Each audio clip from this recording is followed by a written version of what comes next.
Welcome to the Transforming Trauma podcast. Transforming Trauma is presented by the NARM Training Institute. I'm your host, Sarah Bueno, and I'm delighted to have you join us today. Hi, Transforming Trauma listeners. Do you want to join the international NARM community in support of trauma-informed care? If so, please consider joining us for the NARM Online Basics training to become a NARM-informed professional. This is the Level 1 training in the Neuroeffective relational model for helping professionals working with complex trauma. This professional training is designed to support those of you working with clients or populations dealing with the effects of adverse childhood experiences and complex trauma. This training is for helping professionals in a variety of fields, such as mental health professionals, substance abuse counselors, educators, doctors, nurses, other healthcare providers, coaches, body workers, and more. In this online training, participants will learn more about the changing field of trauma, a deeper understanding of the impacts of ACEs and complex trauma, and how NARM, one of the first models specifically designed to address CPTSD, can support professionals in the growing trauma-informed field. This NARM Online Basics training will be taught by NARM senior faculty members Brad Kammer and Stephanie Klein, as well as a team of experienced NARM trainers with special instruction by NARM creator, Dr. Lawrence Heller. If you are looking for more advanced training in understanding the impacts of attachment, relational, developmental, and intergenerational trauma, and you're working in healthcare, education, substance abuse recovery, or allied fields, please join us for this Level 1 NARM training to become a NARM-informed professional. The next NARM Online Basics training is starting in September 2021 and will run 1 weekend a month through December 2021. 60 continuing education units will be available for most helping professionals. Register now to reserve your spot. Please visit www.narmtraining.com/onlinebasics. We hope you'll join us in learning how to transform trauma.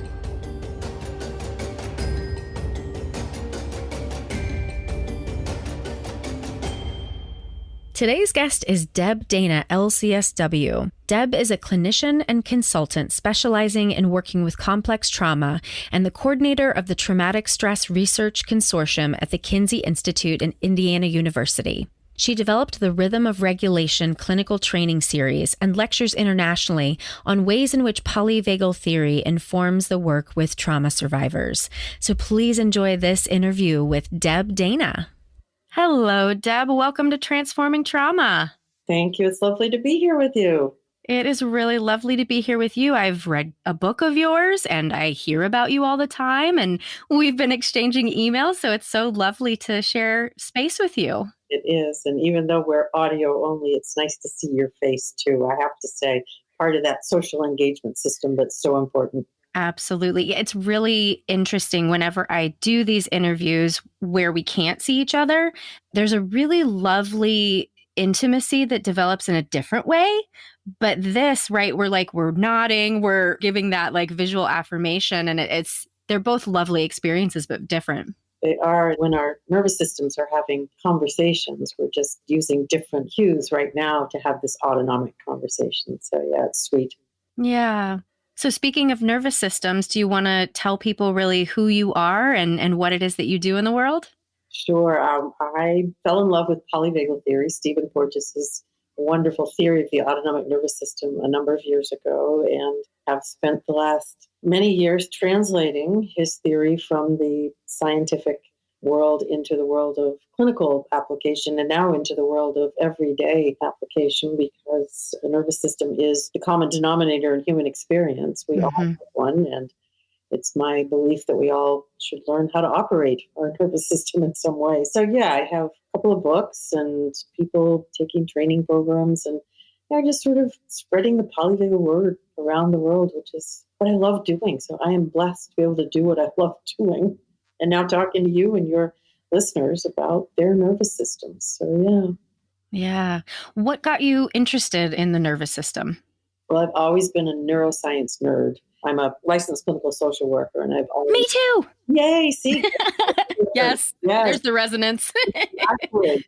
And I've always thought that we should understand the brain because it is what we're working with when we're connecting with clients. And so I studied neuroscience, and one of my favorite experiences was putting together a group that was able to go into the histology lab at our local medical school and section human brains. So it was really fascinating to actually see, these brains and what we're working with. And then I read Steve's first book, Polyvagal Theory, and I thought, oh, that's the missing piece for me. So, from then on, it was, the brain is lovely and it is important. And 80% of the information is traveling the vagal pathway from the body to the brain. And then the brain is making sense of what's happening and making a story about what's happening. And I thought, well, maybe I should go underneath the story and work with the nervous system, which is, we like to call it the intervening variable, which simply means that your nervous system state then creates the platform for the stories that are going to emerge and your beliefs, behaviors, and your feelings. So I thought, let's go to the source. Let's go to the state. So from then on, I was sold, and I was, of course, telling all my colleagues and trying to explain to them. And that's where I really came up with, how do I translate this for clinicians first and then for clients? Because I was so passionate, and yet I had to figure out, how do I make this language accessible? Right. And then how do we create our own language? Speak polyvagal, speak nervous system. So that's what I've been doing for a number of years now. And obviously there's so many complexities to this theory, but could you kind of summarize in a nutshell for folks who don't know what we're talking about? Sure. And it is complex and it's layered, but it also is very elegant in its simplicity, I would say. So I think about three basic organizing principles. We talk about hierarchy, neuroception, and co-regulation. So if we think about those briefly one at a time, hierarchy, Steve's theory developed this understanding that we have three nervous system states and we move through them in a predictable order. And that's the hierarchy. So we move from this safe, social, connected place that you and I are in right now to the next step down the hierarchy is the sympathetic, mobilizing energy of fight and flight. And then the final step down to the bottom of the hierarchy is what we call the dorsal vagal. It's the collapse, disconnect, disappear place. And knowing that we all move through this hierarchy in that predictable way makes it easier for us to work with clients because we know the pathways. And it makes us easier as human beings to understand, where am I and where do I need to go to find my way back home to connection? So that's hierarchy. And then neuroception, which I think is really a brilliant word. Steve developed that word. Talks about the nervous system and our awareness through the nervous system. So not perception, which is, again, the brain, but neuroception, which is the nervous system. And the nervous system is always taking in cues, looking for safety or danger below the level of our conscious awareness. Right? So our job is to bring explicit awareness to this implicit process of neuroception. And again, I like threes, and apparently our body does too. There are three states, or three pathways to neuroception: inside, outside, between. So neuroception is always listening inside our bodies to what's going on. And then it's listening outside in the environments around us. And then it's listening between nervous systems. So at this moment, my nervous system is listening inside my body. It's 4:00 in the afternoon for me, and I'm listening to what's happening here. It's listening in this environment that I'm in. And then it's listening between your system and mine. My nervous system's trying to reach out and connect in that way. So that's neuroception. It happens micro moment to micro moment. Can I ask you a question about that before you go to the third?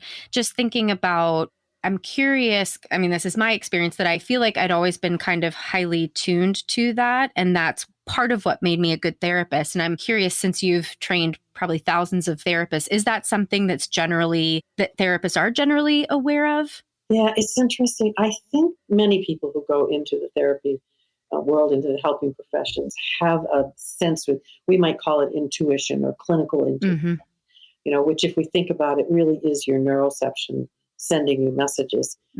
What understanding the science underneath it, so understanding that process brings, is we begin to focus in on it in a different way.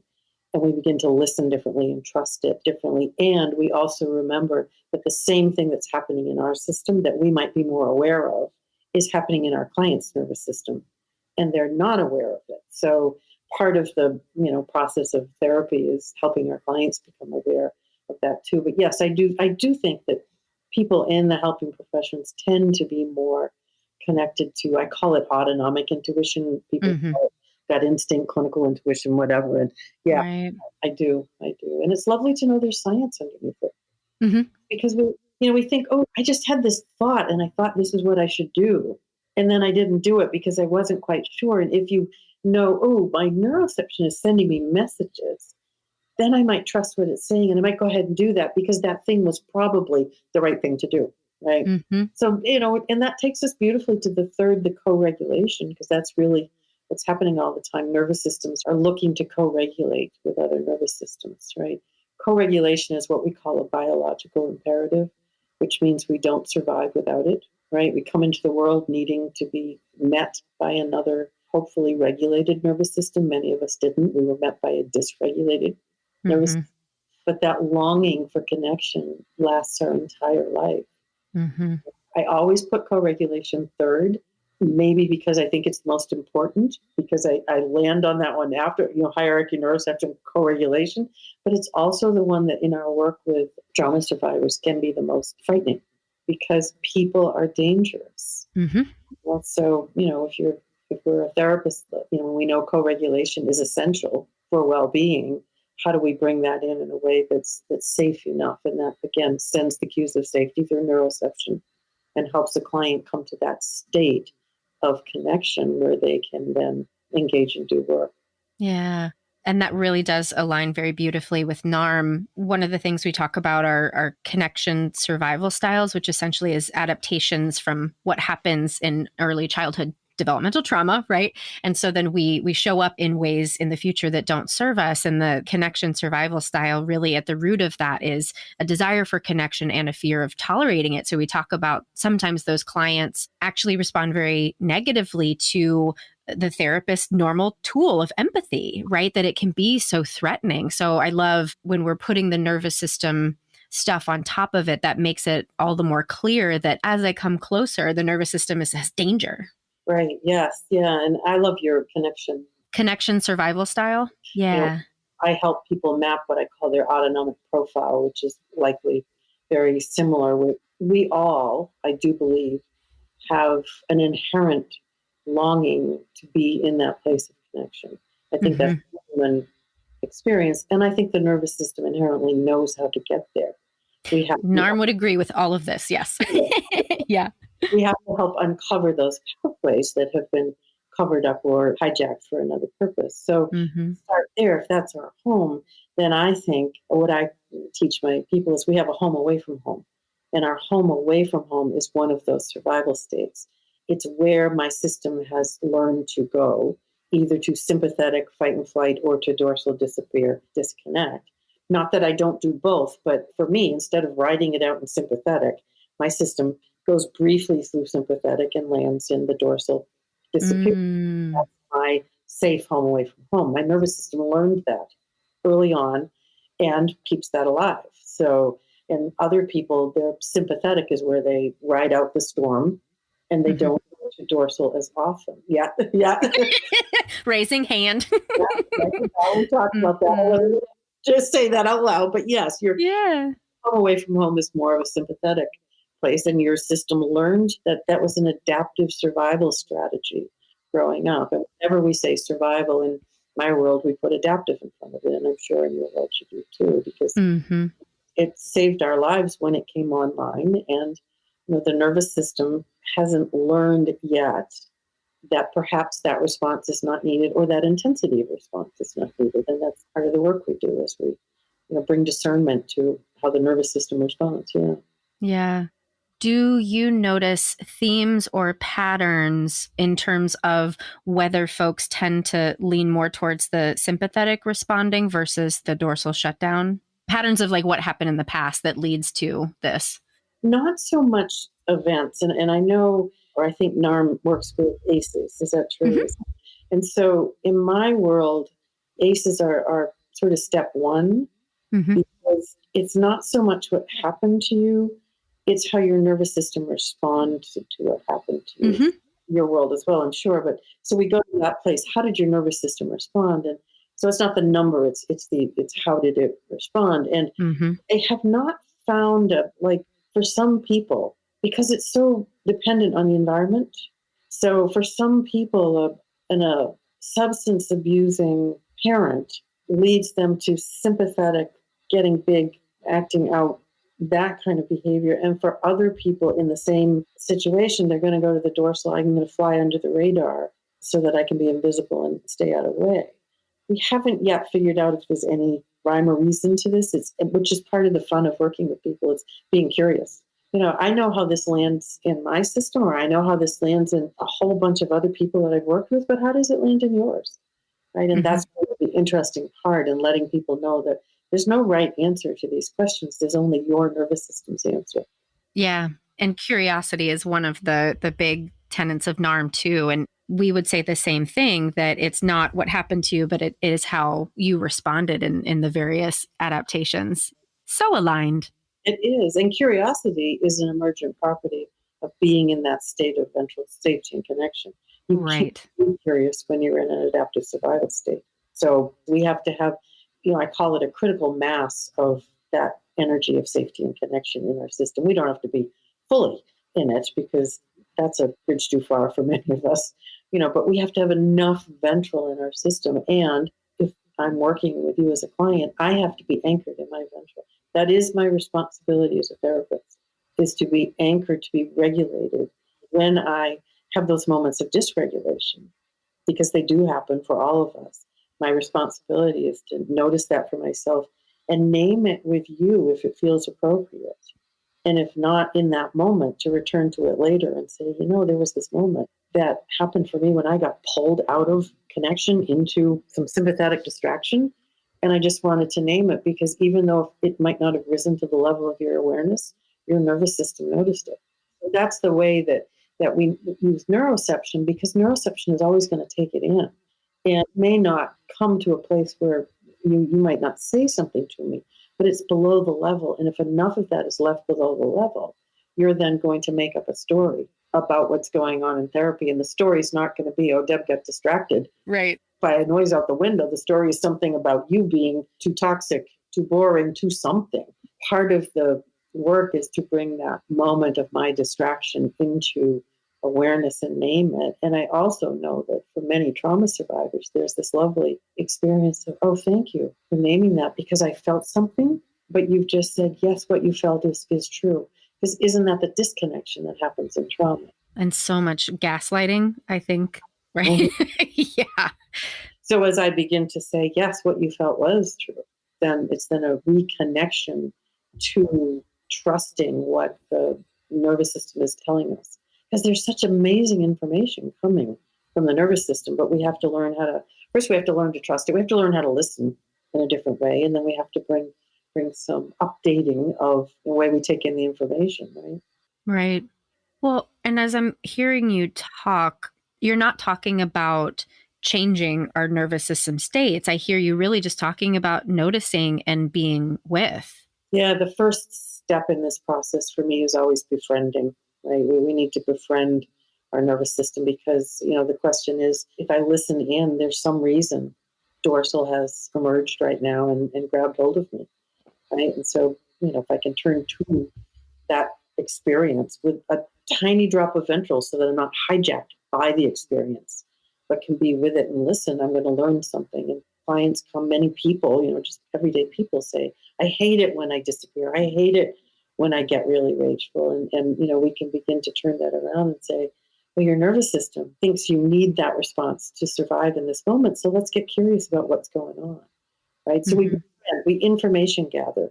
That's the first step before we do anything. I literally just posted something about this on Instagram today, this being with not knowing rather than having to figure out the answer. And that's something Larry was talking about in a training this weekend too, just being with that uncertainty and the regulation. I'm almost thinking of it as like when you go to the gym and you're lifting weights, you lift more over time. It seems that your practice of being with discomfort, right? Whether it's through meditation, nervous system regulation, therapy, whatever it is, that builds that quote unquote muscle, right? It does, because we know that we shape our nervous system, which is the way I think about it, by doing things in micro moments over and over, right? We don't shape our system by doing one great big experiment and then it's done. It's in drops over and over and over.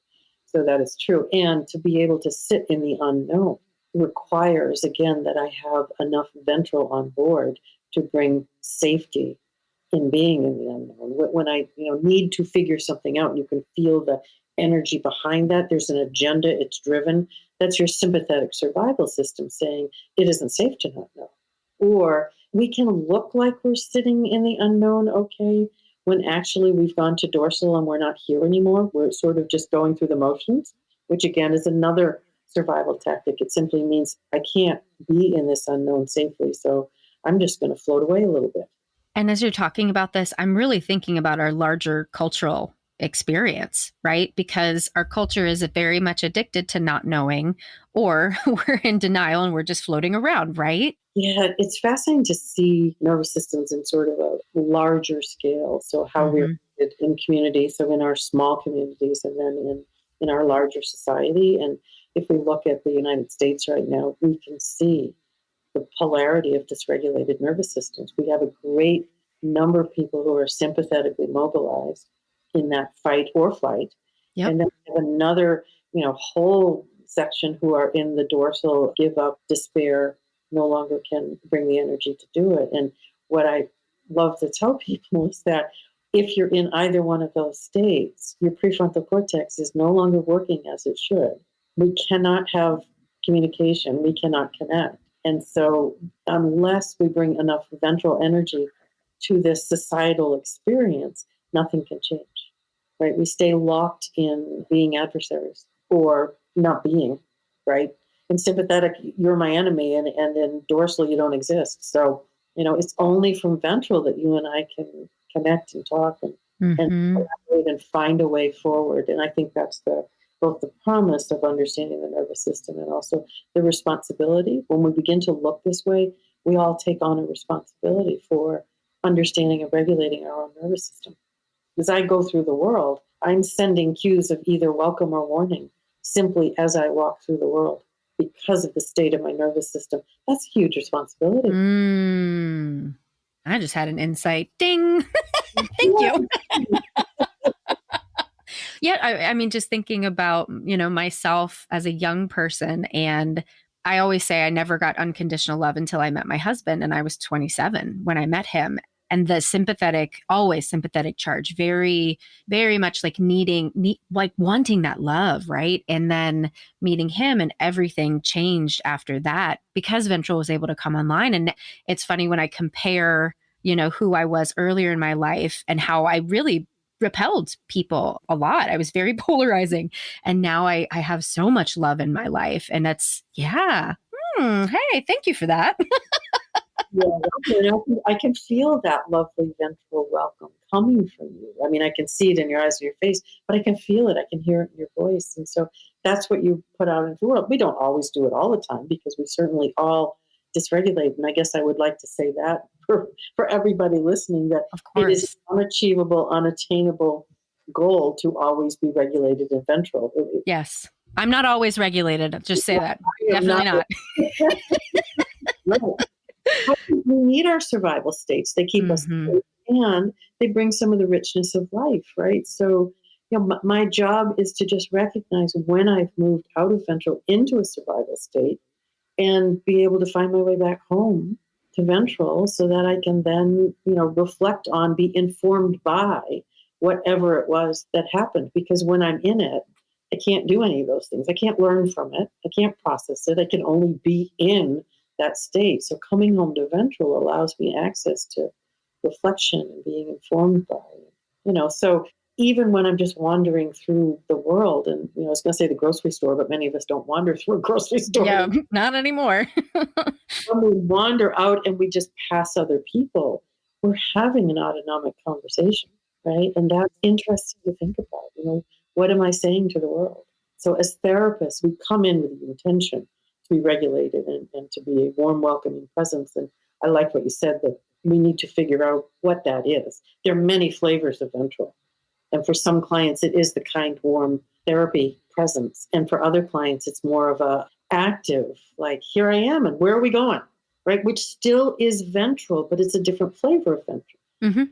I had a client who very, succinctly could tell me when she came in every time, don't use your kind voice today because it will be too much for my nervous system. Say, great, I don't have to do that. Great awareness, yeah. Use the one that's a little more active, and okay, let's do it. right? Mm-hmm. That's the gift of knowing the nervous system. And so for most of us, we have to explore that with our clients. But once they get it, they can tell us. And the same is for, for our partners, our children, our colleagues, right? Once you get it, you don't have to guess. I always say, just ask the nervous system. It'll tell us just what it needs us to know. And I don't know if you know the answer to this question, but does the nervous system create the energetic field around us? I would say yes. I don't know if there's any research or science around that, but I love energy psychology, and I love the fact that we're communicating nervous system to nervous system. So I'm Right. something out into the world that either says, oh, I'm safe to approach, or stay away. So that's happening. I like to think about that as the field that's surrounding me. And, so the other thing is when I've gone through the world and I've been, maybe I've been in an angry, sympathetic place, or I've been in a sort of disconnected place. I can't go back and talk to all those people because I don't know who they are, but I can set the intention that as I go out into the world, the next time I'm going to bring ventral.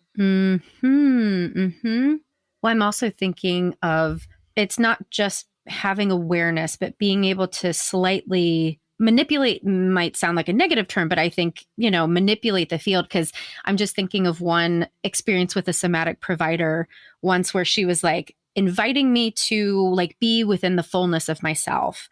And she modeled that for me. And she's this tiny, tiny woman, but she like just kind of puffed her chest out and had this like very proud pose. And it was like, I was like, whoa, that's a lot. And she's like, okay, hold on, let me tuck it in. Basically, she did this like little like tuck in movement. And then it felt more welcoming and inviting. One of the exercises that I do in my program is you send ventral in different ways. You're with another person and you send your energy to connect with them in different ways. I can send it just around you. And some people like that at some times. I can send it so that it's a direct heart to heart, which feels different, or I can put it in the middle between us, where you can dip in as you want. It's a visceral experience. It's a nervous system experience to play like that. So yeah, I don't know what manipulate yet is sort of a sympathetic response in my system. Right. We can send it in different ways, right? Yeah, And so, like tune it. yeah, I love what you said about your practitioner. That was perfect, because she was showing you, it's your system was saying that's too much. Yeah. And so she said, I can tune it back a little bit and send it in a different way. And then your system probably said, ooh, that's right. Yeah. Keep playing with it until you get to the just right place. And how lovely that was for you to have somebody adjusting to fit what your system said, this is what I need. And what a beautiful thing for all therapists, hopefully, to tune into, right? I like to say it's our responsibility to know what's happening in our nervous system and then be curious about what the other nervous system needs and wants. So if I think, this pose brings me into a place of feeling that way, but then I can be curious about what happens for you rather than saying, do this. As soon as we come into a place where we're saying, do this, or we have a thought that this is the way it should go, we've now left having the conversation with the nervous system. Right. And so my work is to always, let's stay in conversation, moment to moment.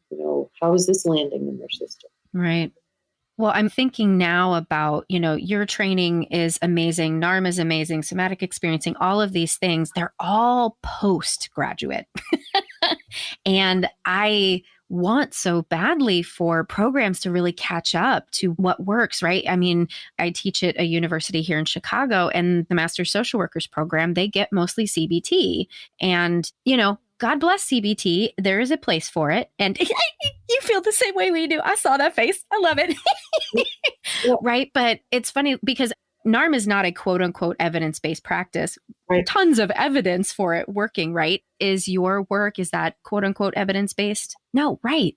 And it never will be because, the way I teach people, and you don't have to be a licensed clinician to take my trainings. I have lots of people who are in other parts of the helping profession because, the nervous system, again, is the foundation for what all other things sit on top of. So somatic experiencing or NARM or even CBT, you're working with the nervous system. So my work is, let's just simply understand the nervous system. And then whatever you do you're going to do it better because you understand when it's working, some of the science of why, and when it doesn't work, you have a way to go back and say, oh, let me think, let's explore that. So, and I agree, this is sort of, for me, everyone should have a basic understanding of how to operate their nervous system, right? Because it's the heart of our daily living.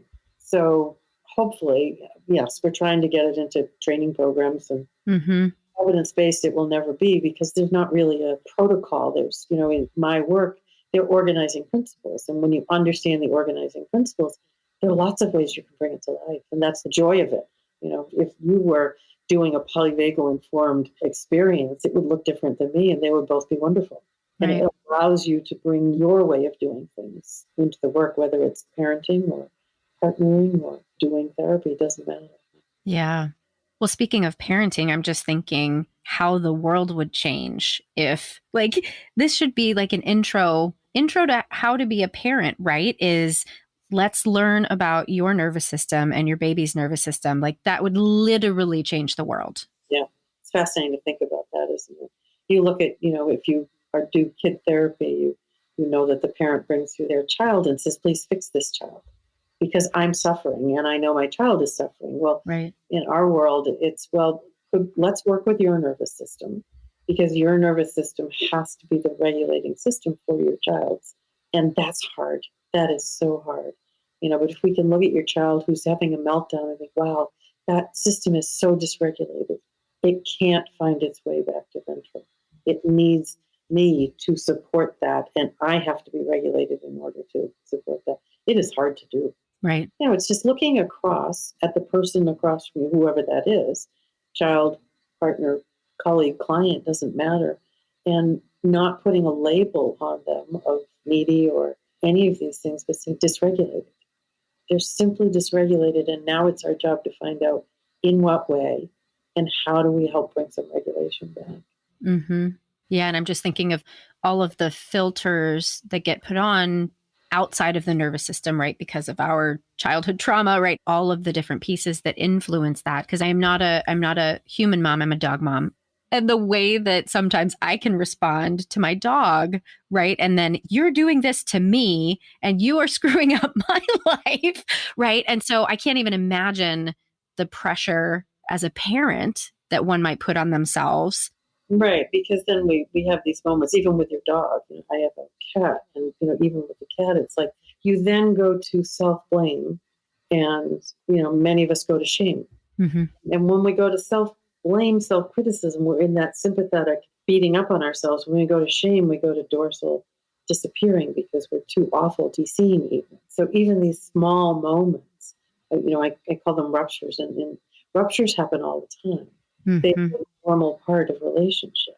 So again, the job is not to never have a rupture. The job is to notice the rupture, make a repair. That's the job. And making a repair is, does your nervous system feel reconnected? That's how we look at repair. Not, did you say I'm sorry? Or it's really, does that other person's nervous system feel back in connection with you safely? Mm-hmm. That's repair.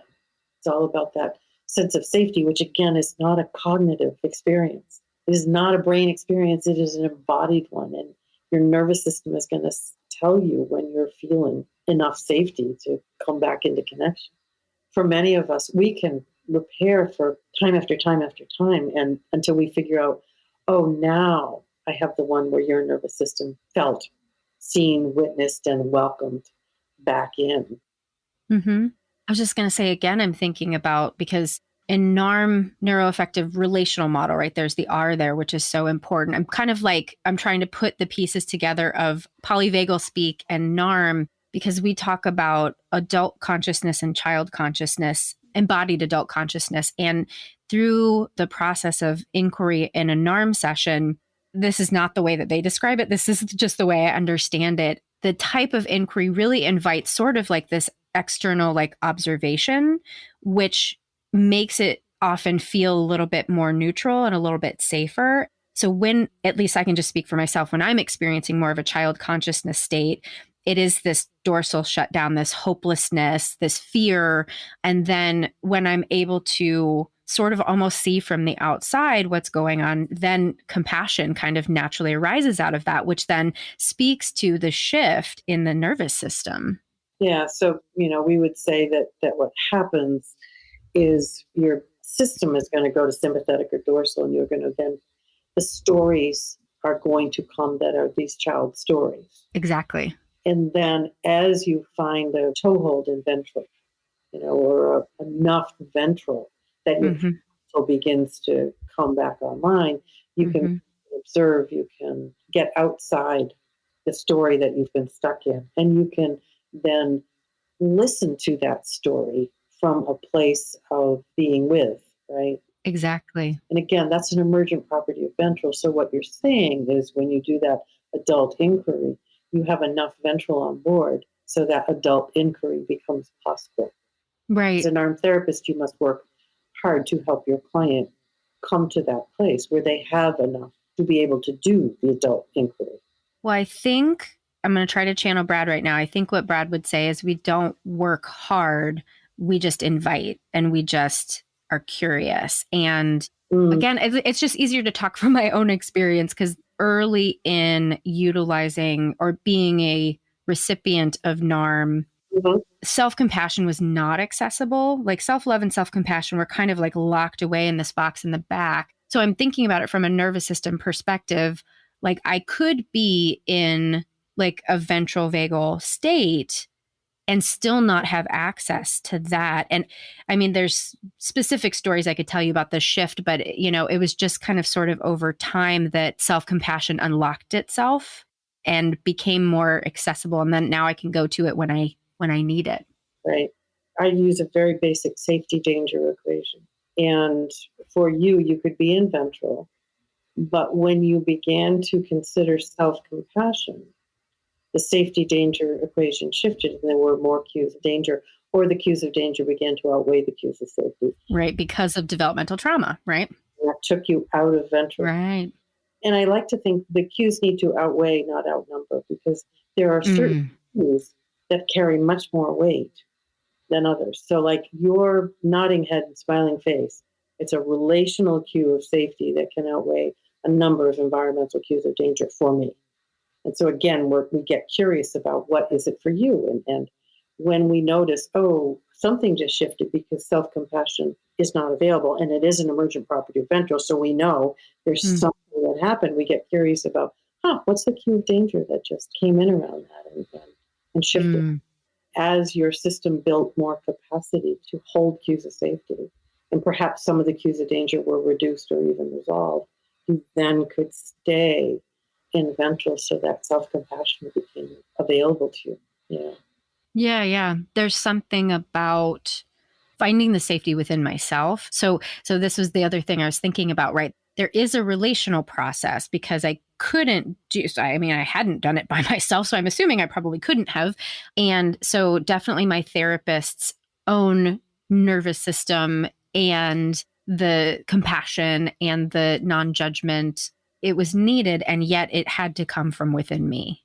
Yeah, so if we think about ventral and we think about safety and connection, there are 4 pathways of connection that ventral allows us access to. And the first one is connection to self. So connection to all of the parts that are inside me. So that's the first pathway. And then connection to others is another pathway. And then connection to the world around us. And the final connection is the connection to spirit. Oh, I'm so glad you said that because I was feeling like this is a very spiritual conversation. I'm so glad you brought that. Yeah. Yeah. And again, we have access to those pathways of connection only when we're in ventral. And, I'm like you, I need connection, as we all do, to others. And it's usually the connection inside here that is the place where my change can begin, rather than the connection out there. And again, that's interesting for therapists to remember because we're sort of taught that it's a therapeutic relationship. And again, yes, I have to feel safe with you. I have to feel that you're holding a safe space and sending me cues of welcome so that I can do my own work inside. So it's, again, layered, isn't it? So layered, right? Because if the therapist thinks that it's just about the relationship, then we're likely to put more pressure on ourselves to try to make something happen, which then creates the dysregulation. It doesn't help anyone. Right. Yes. Because I'm going to be working too hard. I'm going to be worried. And I'm going to get those cues. And then my client is going to, think about the clients you've worked with. And some of them will try really hard because they want to do what they think you want them to do. And then ones will just get really in that sympathetic anger and lash out at you. And what is simply happening is their nervous system is telling you loud and clear, it is not feeling safe with you. I just think it's so lovely when we can just think the nervous system is talking to us all the time. We just need to learn how to listen. Yeah. I wonder if you have any interesting stories of transformation that you can share with us. Oh, it's interesting. A couple just came to mind. One, I will say that I no longer see individual clients. I had my last client in December. So it hasn't been that long, but I do consultation and I teach and I train. And That's enough. That's plenty. And I love it. So, right. But often the stories I hear now are stories from people I have never met. And they email me. Therapists will email me and say, I just did your first personal profile map with a client and something happened that has never happened in the 3 years we've been working together. I get that all the time because people see themselves in the process in a new way. And then I get emails from clients who tell me the same thing. They tell me, wow, I read this and all of a sudden it was like somebody understood me. That's the power of connecting, I think, to the biology and helping people understand that your nervous system doesn't make moral meaning. And so you didn't choose to act in this way. Your nervous system chose it for you. And as you get to know your nervous system and learn how to shape it in new ways, different things can happen. But it's a lovely let go of shame and blame and pathologizing. And people who email me and give me this string of diagnoses they have and say, oh, but now I get it. My nervous system's dysregulated. Yes, exactly. That's what we're hoping people can understand, because then there's a different pathway, right? If I know my nervous system is dysregulated and that the symptom of that dysregulation is all of these things that people label, then I'm not going to work with the symptom. I'm going to work with the underlying dysregulation. And then something interesting is going to happen to all those symptoms. So those are the stories that just so touch me. Almost every day, someone will email me with a story. It's really lovely, And then, I remember from one of my colleagues in a training program had this really profound experience doing a very simple little exercise of simply moving across the floor to represent states. It was so powerful, and I thought that was one of my first trainings. And I thought, there's something really important here. There's something rich here that I had not understood in that way. So, I keep learning from the people who send me their stories and tell me how something has impacted them, because I think we still don't really understand the depth of what happens when we understand our nervous system in a different way and we make a subtle change and things happen. And that experience when something reorganizes inside. Yeah. If it's just something little and you can't really put it into words, but you know it when it happens, you feel it. It's that word experience, and that happens all the time. I'm sure it does in NARM as well, but it happens all the time with people just getting to know the nervous system and seeing themselves in the science in that way. And one last question, I think, because something that you were saying, I wanted to just fine tune a little bit, only because we really lean into agency and NARM. So you said something, and it could be totally the way that I heard it. Like, if I act a certain way, it's because my nervous system was XYZ or whatever. It's because my nervous system. And that just made me think about how I work with addiction mostly. And so sometimes people can lean a little too far with the disease concept and be like, well, it wasn't me, it was my addiction, right? So people could use the nervous system that way too and be like, oh, I was a jerk because my nervous system was activated. Sorry. So I'm curious how you apply agency to. Yeah, it's a great question. And we go there all the time trying to figure this out, because if we think about addiction is a symptom of a dysregulated nervous system. 100%. And so, it's not that I'm giving you permission. Right. What I'm saying is, here's what we know. And so here's the way we're going to begin to recover. It's about becoming a regulated nervous system being. And I don't want people to say, oh, I can behave in this bad way. Right. And yeah. yet, when I behave in a bad way, because we all do, right. I can look at myself, I can think, oh, that was my sympathetic state that totally overwhelmed me. Now I know I'm beginning to learn more about when it comes online and how it acts. I'm going to learn how to regulate it in a different way. And I'm going to go back to the person that I had this interaction with and say, here's what I've discovered, right? Right. Here's what I am committing to doing so that it doesn't happen again. Yeah. And I'm thinking about maybe the way we could put that from an agency perspective is I can use this nervous system information. I could use it to shame myself about what a terrible person I am. I could use it to bypass and not and not take any responsibility, or I could use it simply as information, biological fact that influences then the different layers, right? And if I can get to ventral, and if I can help my client get to ventral, I have enough ventral in their system. That is the emergent property. It's to see it in that way, right? Mm-hmm. Not taking responsibility is not a ventral experience. The shaming, blaming is not a ventral experience. So again, we keep coming back to this supports me taking responsibility and doing things differently. So if I have a client keeps going to that place of, oh, it's just my nervous system, it's not me, nothing I can do. What his nervous system is telling me is there aren't enough cues of safety for that person to come into ventral to be able to look at it and work with it. And so again, I'm back to, okay, how do we bring more cues of safety? It's simple blueprint. It's not easy to follow, right? Yes. But it is a blueprint. We know if somebody is stuck and not moving, not changing, not able to, it's not my client's job to figure out how to do that. It's my job to figure out what are the cues of safety that I can send? How do we move that safety danger equation so it's balanced differently, because his nervous system is simply saying, not safe enough yet.